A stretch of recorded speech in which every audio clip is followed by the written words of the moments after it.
জাতীয় থেকে আন্তর্জাতিক, প্রান্তিক, জনপদ থেকে নগর, চারপাশে ঠিক কি ঘটছে এই মুহূর্তে তাই নিয়ে আয়োজন এখন চারদিক। আপনাদের সঙ্গে আছি আমি নাজমুস সাকিব।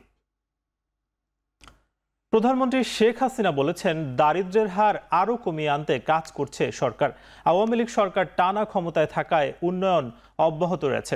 দুপুরে স্পেশাল সিকিউরিটি ফোর্স এসএসএফ এর প্রতিষ্ঠাবার্ষিকীর অনুষ্ঠানে এ কথা বলেন তিনি।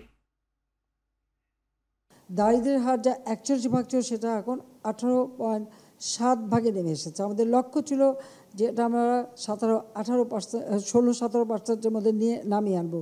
যদি কোভিড-19 অতিমারি দেখা না দিত, যদি ইউক্রেন রাশিয়া যুদ্ধ এবং স্যাংশন, কাউন্টার স্যাংশন না হতো, সারা বিশ্বব্যাপী মুদ্রাস্ফীতি এবং প্রত্যেকটা জিনিসের দাম বৃদ্ধি, যেমন তেল, গ্যাস, আমাদের সার, গম, চিনি, যা যা আমাদের বিদেশ, ভোজ্য তেল যা বিদেশ থেকে আনতে হয়, প্রতিটি জিনিসের দাম বেড়ে গেছে। সঙ্গে সঙ্গে পরিবহন পরিচালন ব্যয় বেড়ে গেছে, যে জন্য আমরা ওই 18 থেকে খুব বেশি নিচে নামাতে আমরা পারিনি। কিন্তু ভবিষ্যতে আমাদের এটা লক্ষ্য আছে যে আমরা আরও দারিদ্র্যের হার কমিয়ে আনবো, আর অতি দারিদ্রতা একেবারে শূন্য কোঠায় থাকবে। আমরা রাজনীতি করি, আমার কিন্তু আর কোনো শক্তি নেই, শক্তি একমাত্র জনগণ।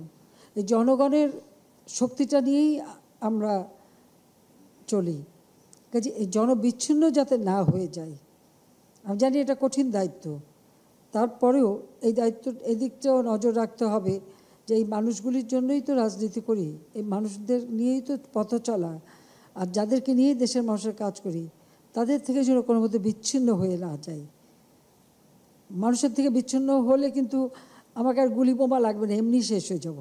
কাজে এরাই আমার প্রাণ শক্তি, এটুকু মনে রাখতে হবে। সড়ক পরিবহন ও সেতু মন্ত্রী ওবায়দুল কাদের বলেছেন, শুধু আমলারা না, অনেক রাজনীতিবিদও দুর্নীতিতে জড়িত। তবে দুর্নীতি যেই করুক তাদের বিরুদ্ধে ব্যবস্থা নেবে সরকার। সকালে শাহজালাল আন্তর্জাতিক বিমানবন্দরে বিআরটিসির শাটল বাস সার্ভিস উদ্বোধন শেষে এ কথা বলেন তিনি। সরকারি কর্মকর্তারা করে, পলিটিশিয়ানরা করে না, এটাও তো বলা ঠিক। দুর্নীতি যেই করুক, এখানে সরকারের জিরো টলারেন্স, প্রধানমন্ত্রীর জিরো টলারেন্স, দুর্নীতি তদন্ত করার অধিকার আছে দুদকের, এবং এই স্বাধীনতা সরকার কোনো প্রকার হস্তক্ষেপ করেনি, করবে। বেগম খালেদা জিয়ার বিদেশে উন্নত চিকিৎসা ও মুক্তির দাবিতে 3 দিনের কর্মসূচি ঘোষণা করেছে বিএনপি। দুপুরে নয়াপল্টনের দলটির কেন্দ্রীয় কার্যালয়ে যৌথ সভা শেষে এক সংবাদ সম্মেলনে এ কর্মসূচি ঘোষণা করেন দলটির মহাসচিব মির্জা ফখরুল ইসলাম আলমগীর। নয়াপল্টন অফিসের সামনে সমাবেশ অনুষ্ঠিত হবে দেশনেত্রী বেগম খালেদা জিয়ার নিঃশর্ত মুক্তির দাবিতে।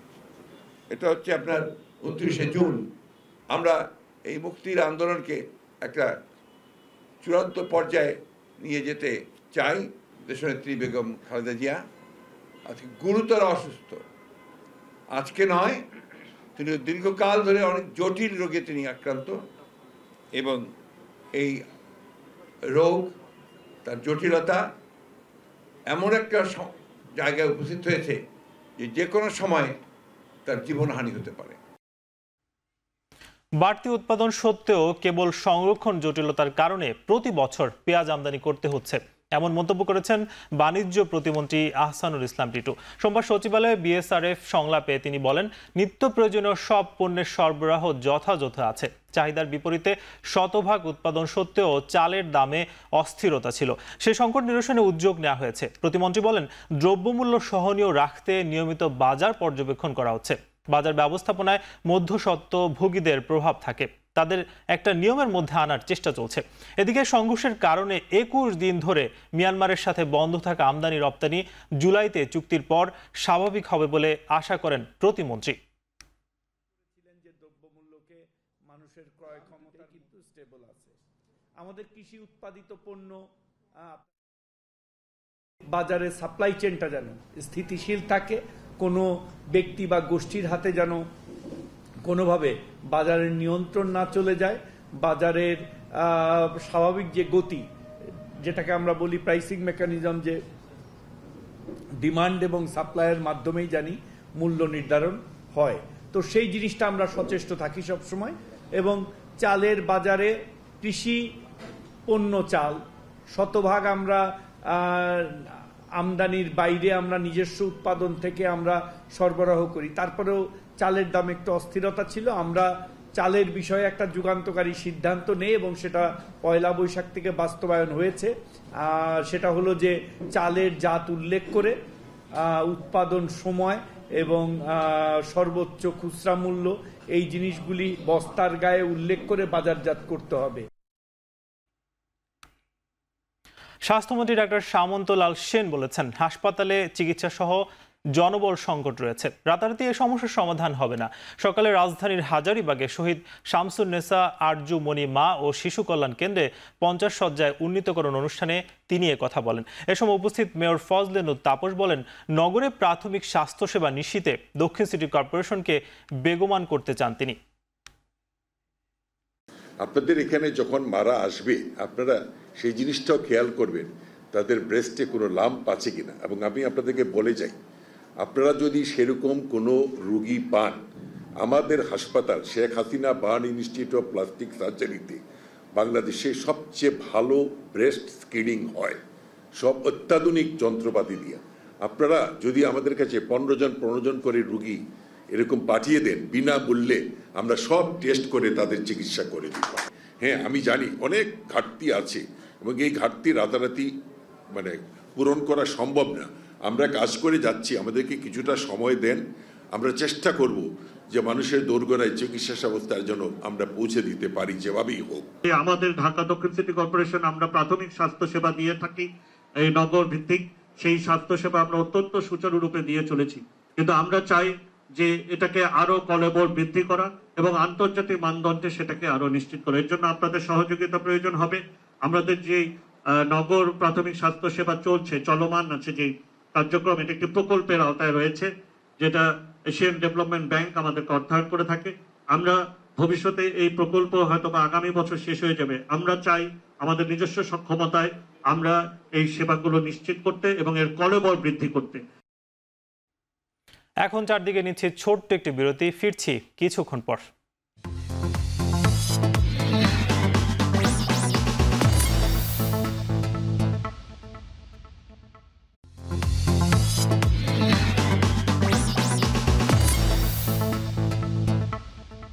ফিরে এলাম বিরতির পর, দেখছেন এখন চারদিক।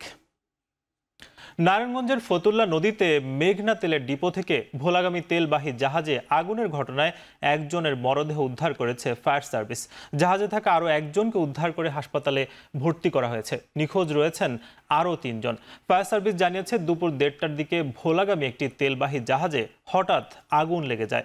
জাহাজটি ফতুল্লার পঞ্চবটি এলাকার মেঘনা ডিপো সংলগ্ন বুড়িগঙ্গা নদীতে নোঙর করে রাখা ছিল।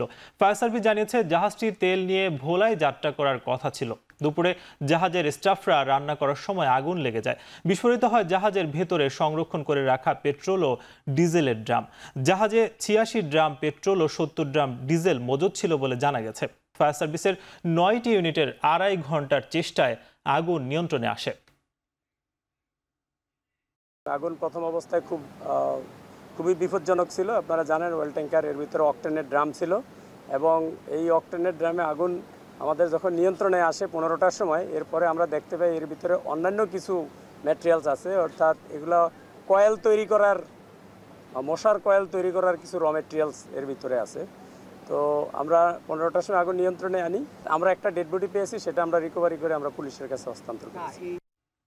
কুমিল্লার ব্রাহ্মণপাড়ায় এক সমাজকর্মীকে হত্যার দায়ে 6 জনের মৃত্যুদণ্ড ও 10 জনের যাবজ্জীবন কারাদণ্ড দিয়েছে আদালত।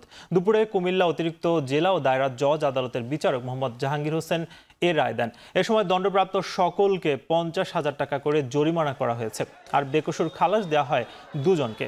মামলা সূত্রে জানা যায়, 2011 সালে জমি সংক্রান্ত বিরোধ নিয়ে সমাজকর্মী নুরুল হককে পিটিয়ে হত্যা করা হয়। এ ঘটনায় 22 জনের নাম উল্লেখ সহ অজ্ঞাত বেশ কয়েকজনের বিরুদ্ধে মামলা করে নিহতের পরিবার। এরপর 20 জনকে অভিযুক্ত করে আদালতে চার্জশিট প্রদান করে তদন্তকারী কর্মকর্তা। রায় দেওয়ার সময় আদালতে 11 জন আসামি উপস্থিত ছিলেন, বাকি 7 জন পলাতক রয়েছে। মামলার বিচার চলাকালীন সময়ে 2 আসামি মৃত্যুবরণ করেছেন। দীর্ঘ শুনানি শেষে ঘটনার প্রায় 14 বছর পর এ রায় দেয় আদালত।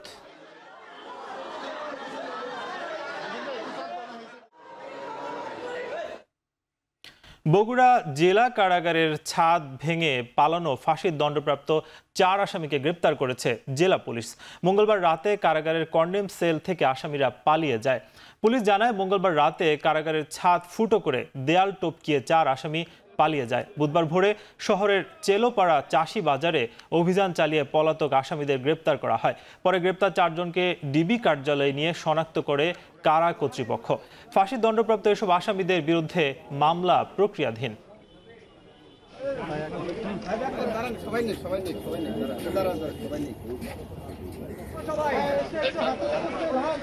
তারা পরিকল্পনা করে তারা 4 জন মিলে একত্রিত হয়ে কর্তব্যরত যে পুলিশ দল ছিল তাদের দ্রুততার কারণে, তড়িৎ গতিতে তাদের পদক্ষেপ নেওয়ার কারণে তারা কিন্তু সেখানে পৃথক হতে পারেনি এবং তাদেরকে আমরা ধরতে সক্ষম। ধরে এখন আমাদের যে আনুষ্ঠানিকতা করতে হচ্ছে, আমরা তাদেরকে আরো নিবিড়ভাবে জিজ্ঞাসাবাদ করব এবং জিজ্ঞাসাবাদ সাপেক্ষে আমরা এই তথ্যগুলো সংগ্রহ করার চেষ্টা করব। হবিগঞ্জে বন্যা পরিস্থিতির উন্নতি হয়েছে। গত 2 দিন প্রখর রোদ আর ভাটির হাওরে পানি নেমে যায় দ্রুত কমছে বানের পানি। তবে নিচু এলাকা ও নদী তীরবর্তী বাড়িঘরে এখনো পানি রয়েছে, ডুবে রয়েছে অনেক রাস্তাঘাট। এদিকে ঘরবাড়ি থেকে পানি নামায় আশ্রয় ছেড়ে ঘরে ফিরছেন বাসিন্দারা। জেলা প্রশাসন জানিয়েছে, বন্যা পরবর্তী পুনর্বাসনের জন্য 77 বান্ডিল টিন ও 2 লাখ টাকা বরাদ্দ রাখা হয়েছে। এছাড়া ক্ষতিগ্রস্ত পরিবারের তালিকা করতে উপজেলা প্রশাসনকে নির্দেশ দেওয়া হয়েছে।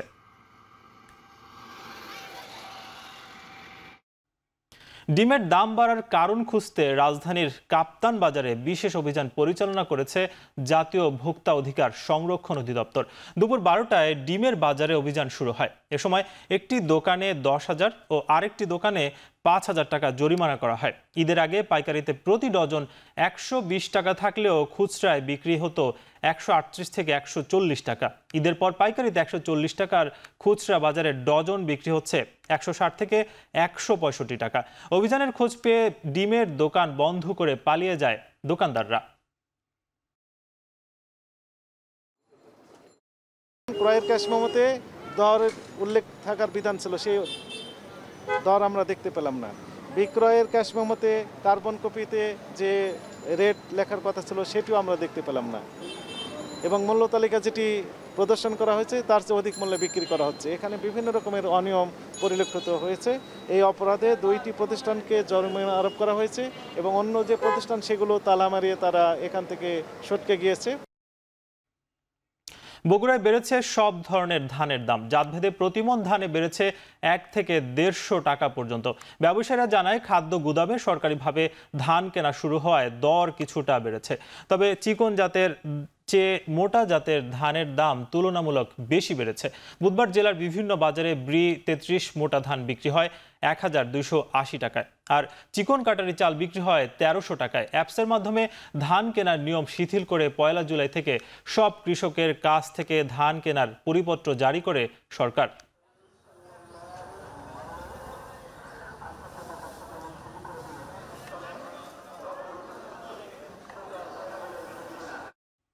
ভরা মৌসুমেও বরিশালে বাজারে দেখা নেই রূপালী ইলিশের। বাজারে অল্প কিছু মাছ এলেও বিক্রি হচ্ছে চড়া দামে। চাহিদার তুলনায় সরবরাহ খুবই কম। নগরের পোর্ট রোড পাইকারি মাছ বাজারে কমেছে ইলিশের সরবরাহ। ব্যবসায়ীরা বলছেন, প্রতিদিন গড়ে 10 থেকে 15 মণ ইলিশের সরবরাহ হচ্ছে, যার বাজার মূল্য 70 লাখ থেকে 1 কোটি টাকা। সরবরাহ কমায় বেড়েছে মাছের দাম। চড়া দামে বেচা কেনা কমায় দুশ্চিন্তায় ব্যবসায়ীরা।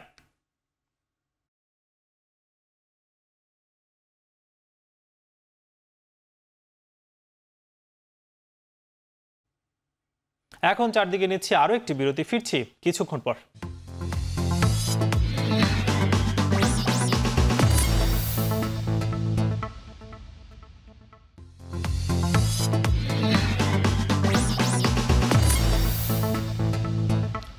ফিরে এলাম বিরতির পর, দেখছেন এখন চারদিক।